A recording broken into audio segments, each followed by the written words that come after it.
Alors, le cercle trigonométrique, c'est un cercle qu'on place dans le plan cartésien.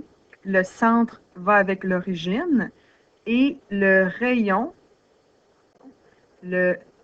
rayon ici de celui-ci va valoir 1.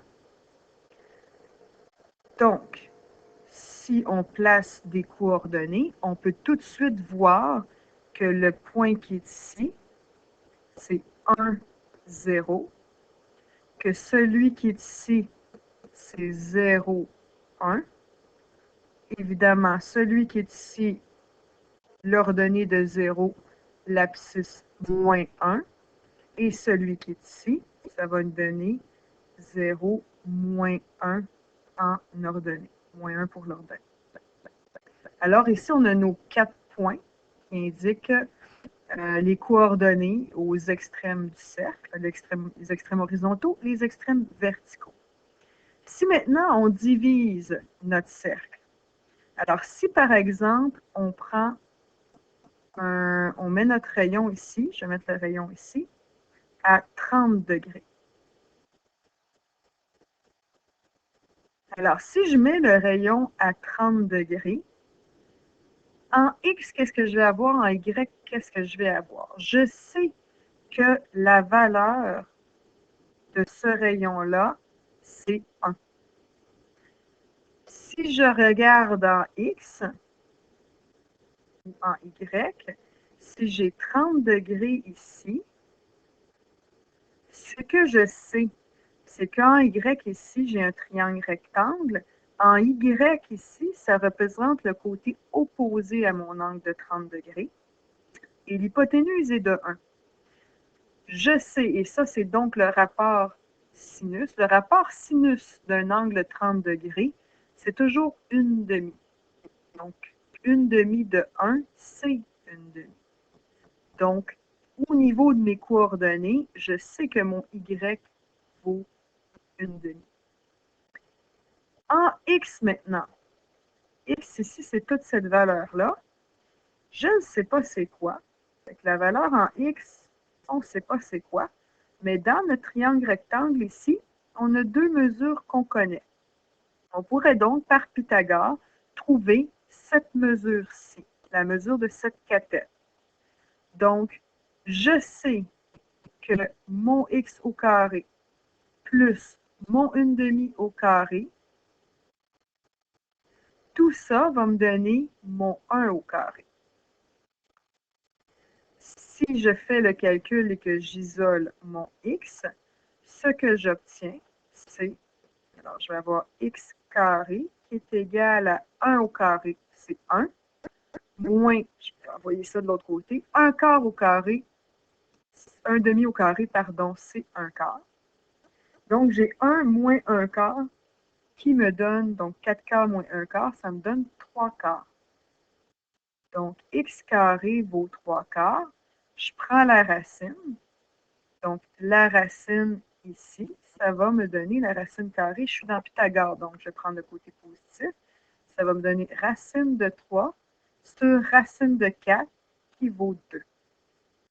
Donc, j'ai ici racine de 3 sur 2 qui est mon abscisse.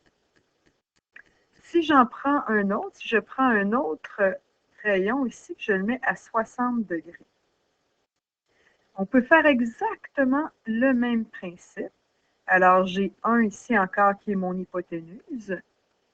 Et je peux abaisser ici comme ça et avoir un triangle rectangle ici. Donc, je vais avoir un triangle rectangle et je vais avoir ici un autre 30 degrés. Tout ça, c'est 60. Je peux faire le même principe.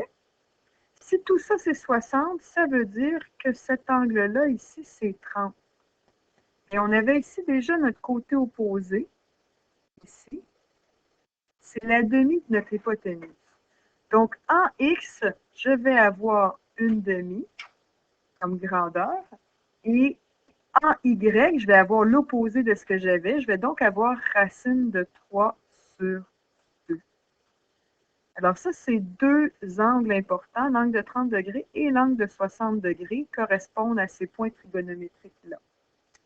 Et maintenant, Le dernier point qui est important, c'est celui du 45 degrés. Je vais l'indiquer ici en bleu. Alors, à 45 degrés, si je me fais un triangle rectangle ici comme ça, à 45 degrés, mon hypoténuse est de 1. J'ai donc un triangle isocèle. Je vais donc avoir les mêmes mesures ici de chaque côté. Je peux donc encore là utiliser Pythagore. X au carré plus x au carré qui me donne 1 au carré. Ça me fait donc 2x carré qui est égal à 1. Et là, je peux isoler le x en divisant en premier par 2, ce qui me donne x carré égale 1/2. Et ensuite, en prenant la racine carrée. Alors, je vais avoir la racine carrée de 1, qui est 1, et la racine carrée de 2, qui est en bas ici. On veut rationaliser parce qu'on ne veut pas avoir des racines carrées en bas. Donc, on va faire fois racine de 2 fois racine de 2. Et on obtient donc racine de 2 sur 2.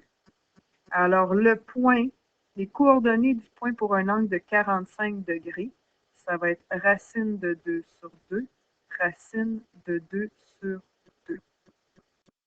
Si on veut parler en termes de radians, tout ça, c'est pi. Ça, c'est pi sur 2. Alors, si on divise en plus en 3, parce que 90 degrés divisé par 30 degrés, c'est 3. Donc, pi sur 2 divisé par 3, ça nous donne pi sur 6. Donc, le point trigonométrique ici, c'est pour le point qu'on appelle pi sur 6. 45 degrés, c'est la demi de 90 degrés.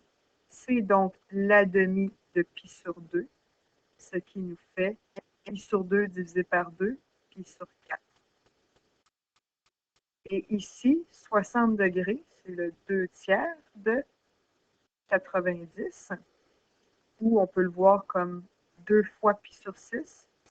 2 fois pi sur 6, ça nous fait 2 pi sur 6, donc pi sur 3. Donc, c'est un point qui est avec pi sur 3. Tout le reste des points trigonométriques comme ça peuvent être déduits. Ce côté-là ici, ça peut être déduit en soustrayant l'abscisse. Donc, tous nos abscisses ici vont être négatifs parce qu'on est de l'autre côté ici. Si on est dans le cadran, le troisième cadran ici, l'abscisse et l'ordonnée sont négatives, alors que quand on est dans le quatrième cadran, seulement l'ordonnée est négative. Voilà.